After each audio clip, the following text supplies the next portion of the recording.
ದೇವರಾಜ್ ಅಂತ, ಭೀಮರಾಜ ಸಮಿತಿ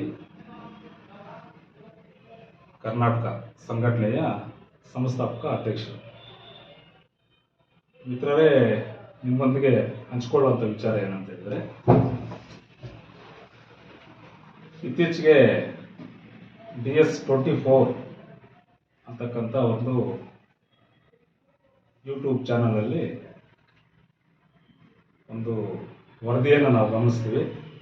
ಆ ವರದಿ ಏನಂತ ಹೇಳಿದ್ರೆ, ಇದೇ ಬೇತ್ಮಂಗ್ಲ ಹೋಬಳಿ ಪರ್ಸೆಪಲ್ಲಿ ಅಂತಕ್ಕಂಥ ಗ್ರಾಮಕ್ಕೆ ಸಂಬಂಧಪಟ್ಟಂಥ ಸರ್ವೆ ನಂಬರ್ 44 ಜಮೀನಿಗೆ ಸಂಬಂಧಪಟ್ಟಿರೋಂಥ ವಿಚಾರದಲ್ಲಿ ಸರ್ಕಾರಿ ಗೋಮಾಳ ಮತ್ತು ಸರ್ಕಾರಿ ಖರಾಬ್ ಜಮೀನನ್ನು ಒತ್ತುವರಿ ಮಾಡಿದ್ದಾರೆ, ಭೂ ಕಬಳಿಕೆ ಮಾಡಿದ್ದಾರೆ ಅಂತಕ್ಕಂಥ ವಿಚಾರವನ್ನು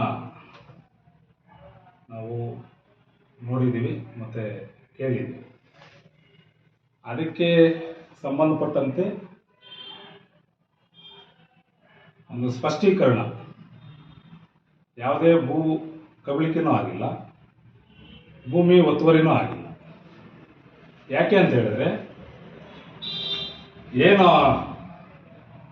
ಒತ್ತುವರಿ ಆಗಿದೆ ಅಂತಕ್ಕಂಥ ಹೇಳಿರ್ತಕ್ಕಂಥ ಸುದ್ದಿಯನ್ನು, ಸುಳ್ಳು ಸುದ್ದಿಯನ್ನು ಹಬ್ಬಿಸಿದರೆ, ಅಪಪ್ರಚಾರ ಮಾಡಿದರೆ, ಆ ಜಮೀನು ಈಗಿನ ಕಾಲದ್ದಲ್ಲ. 1961-62ನೇ ಇಸ್ವಿಯಲ್ಲಿ ಸ್ಪೆಷಲ್ ಡೆಪ್ಯೂಟಿ ಕಮಿಷನರ್ ಇನಾಮ್ ಅಬಾಲೇಷನ್ ಬ್ಯಾಂಗ್ಳೂರು ಇವರ ಒಂದು ಟ್ರಿಬ್ಯುನಲ್ ಕೋರ್ಟಲ್ಲಿ ಬೇತ್ಮಂಗಲ ವಾಸಿಯಾಗಿರ್ತಕ್ಕಂಥ ಎ ಚಿನ್ನಪ್ಪ ಸನ್ನಪ್ಪ ಹಾವಲಪ್ಪ ಅನ್ನೋವ್ರಿಗೆ ಮತ್ತೆ ಪಟೇಲ್ ಪಿಲ್ಲೇಗೌಡ ಅನ್ನೋವ್ರಿಗೆ ವ್ಯಾಜ್ಯ ನಡೀತದೆ. ವ್ಯಾಜ್ಯ ನಡೆದಾಗ ಆ ವ್ಯಾಜ್ಯಕ್ಕೆ ಮೊದಲೇ 1958ರಲ್ಲಿ ಎ ಚಿನ್ನಪ್ಪ ಅನ್ನೋಂಥವ್ರು 1958ರಲ್ಲಿ ಈ ಒತ್ತುವರಿ ಆಗಿದೆ ಅನ್ನೋಂಥ ಸರ್ವೆ ನಂಬರ್ ಸೇರಿಕೊಂಡು ಸುಮಾರು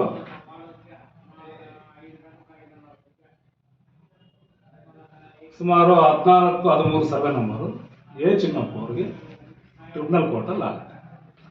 ಅದರಲ್ಲಿ ಸರ್ವೆ ನಂಬರ್ 43/3 5:30 ಆರ್ಡ್ರಲ್ಲ ಆಗುತ್ತೆ. ಇಲ್ಲಿ ಆರ್ಡರ್ ಇದೆ, ಈಗಿನ ಕಾಲದ್ದು ಆರ್ಡರ್ ಅಲ್ಲ, ಇದು ಯಾರು ಸುಳ್ಳು ಆರ್ಡರ್ ಅಂತ ಕೂಡ ಹೇಳಲ್ಲ.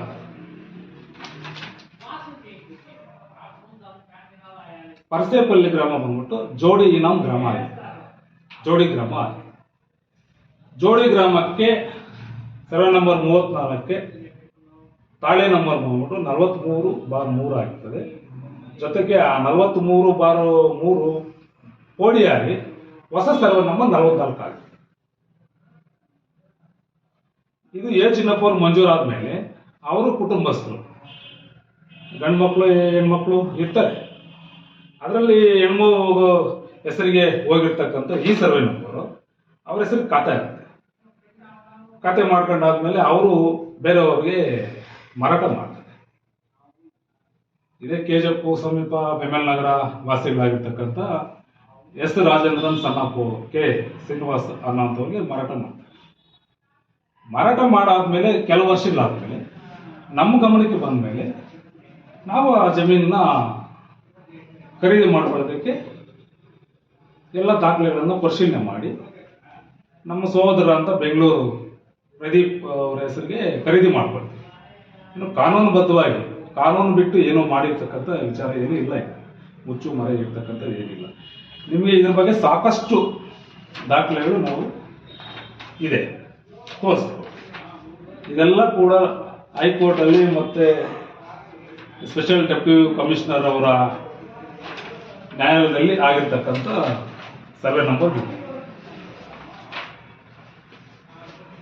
ಮತ್ತೆ ಆ ಒಂದು ಸುದ್ದಿಯಲ್ಲಿ ಬೆಂಗಳೂರು ವಾಸಿಗಳು ಇಲ್ಲಿ ಬಂದು ಭೂ ಕಬಳಿಕೆ ಮಾಡಿದ್ದಾರೆ, ಅಡಿಕೆ ಗಿಡಗಳಿಟ್ಟಿದ್ದಾರೆ, ತೆಂಗು ಬೆಳೆ ಮಾಡಿದರೆ ಲಕ್ಷಾಂತರ ರೂಪಾಯಿ ಕೊಳ್ಳೆ ಹೊಡಿತಾರೆ, ದುಡಿತಾ ಇದ್ದಾರೆ ಅಂತ ಹೇಳ್ತಕ್ಕಂಥದ್ದು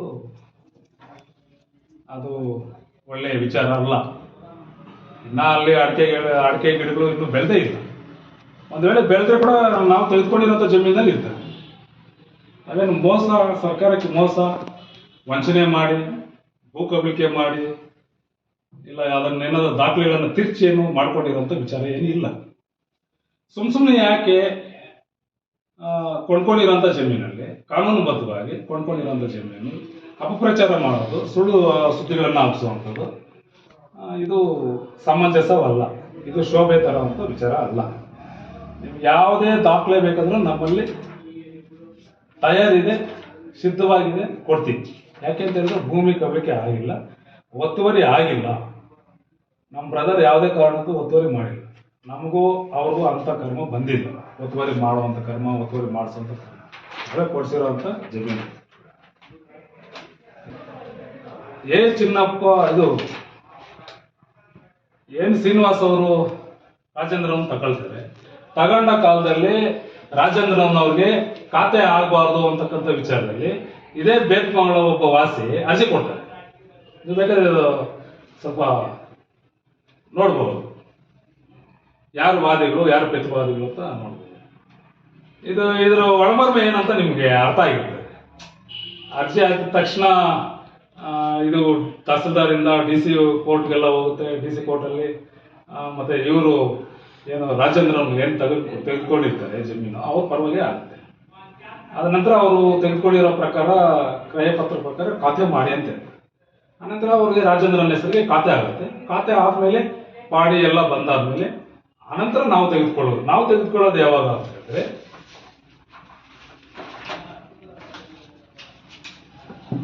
ಇಪ್ಪತ್ನಾಲ್ಕು 1/2021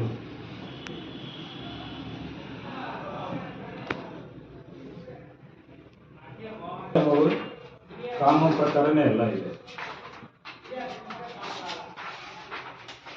ಅದಕ್ಕೆ ಜಮೀನಿಗೆ ಸಂಬಂಧಪಟ್ಟಿರುವಂಥ ಇದು ಸರ್ವೆ ನಂಬರ್ 43, ಹೊಸ ಸರ್ವೆ ನಂಬರು 44 ಆಗಿದೆ. ಖಾಲಿ ನಂಬರು 34 ಮೂಲ, ಆಮೇಲೆ 43/3 ಆಗಿ ಅದೇ ಪೋಡಿಯಾಗಿ 44 ಆಗಿರ್ತಕ್ಕಂಥ ಇದು.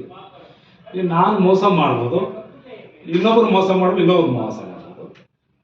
ಆಗಿನ ಕಂದಾಯ ಅಧಿಕಾರಿಗಳು ಮತ್ತೆ ಸ್ಪೆಷಲ್ ಡೆಪ್ಟಿ ಕಮಿಷನರ್ ಅವರು, ಸ್ಪೆಷಲ್ DC ಇನಾಮ್ ಅಬಲೇಷನ್ ಇದಕ್ಕೆ ಇನಾಮ್ ರದ್ದಿ ಆಯ್ತು ಕಾಯ್ದೆ 1961-62ಕ್ಕೆ ಅದರ ಪ್ರಕಾರ ಪ್ರಕರಣವನ್ನು ನಡೆಸಿ ಎಲ್ಲ ಜಮೀನುಗಳನ್ನು ಕ್ರಮಬದ್ಧವಾಗಿ, ಸಮಂಜಸವಾಗಿ, ನ್ಯಾಯಬದ್ಧವಾಗಿ ಇದೆ ಅಂತಕ್ಕಂಥ ಒಂದು ದೃಢ ರುಜುವಾತ ಆದಮೇಲೆ ಚಿನ್ನಪ್ಪ ಅವ್ರಿಗೆ ಆದೇಶ ಆಗ್ತದೆ. ಅದರ ಪ್ರಕಾರ ಅವ್ರ ಕುಟುಂಬದಲ್ಲಿ ಇಷ್ಟು ನಂಬರ್ಗಳು ಅವರ ಕುಟುಂಬದಲ್ಲಿ ಇರ್ತದೆ.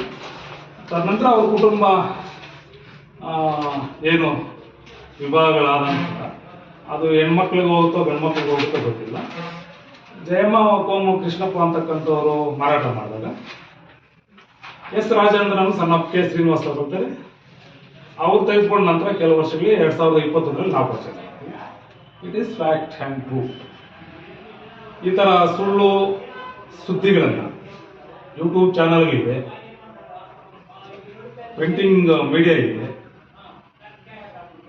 ಅಂತ ಹೇಳ್ಬಿಟ್ಟು, ವಾಕ್ ಸ್ವಾತಂತ್ರ್ಯ, ಅಭಿವ್ಯಕ್ತ ಸ್ವಾತಂತ್ರ್ಯ ಇದೆ ಅಂತ ಹೇಳ್ಬಿಟ್ಟು ಮನಸ್ಸಿಗೆ ಬಂದಂಗೆ, ಬಾಯಿಗೆ ಬಂದಂಗೆ ಎಲ್ಲ ಕೂಡ ಯಾರನ್ನು ಮಾತನಾಡಬಾರ್ದು. ನಾನು ಸಹ ಮಾತನಾಡಬಾರ್ದು. ಯಾಕೆ ಅಂತ ಹೇಳಿದ್ರೆ ಎಲ್ಲದಕ್ಕೂ ಒಂದು ಕಾನೂನು ಚೌಕಟ್ಟು ಅಂತಕ್ಕಂಥದ್ದು ಇದೆ.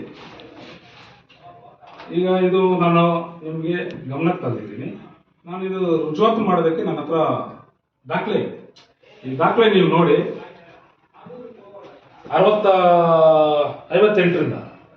1958ರಿಂದ ಈ ದಾಖಲೆಗಳಿದೆ. ಇಂಥ ಒಂದು ಜಮೀನು ವಿಚಾರವಾಗಿ ಸರ್ವೆ ನಂಬರ್ 34 ಅಕ್ಕಪಕ್ಕ ಉಳಿಕೆ ಇರ್ಬೋದು, ಸರ್ಕಾರಿ ಜಮೀನು ಉಳಿಕೆ ಇರ್ಬೋದು. ಯಾರು ಹಾಕೊಂಡಿದ್ರೆ, ಯಾರು ಇದು ಮಾಡ್ಕೊಂಡಿದ್ರೆ ಗೊತ್ತಿಲ್ಲ. ನಮ್ದು ಪೋಡಿಯಾಗಿ ಹೊಸ ನಂಬರ್ ಆಗಿದೆ.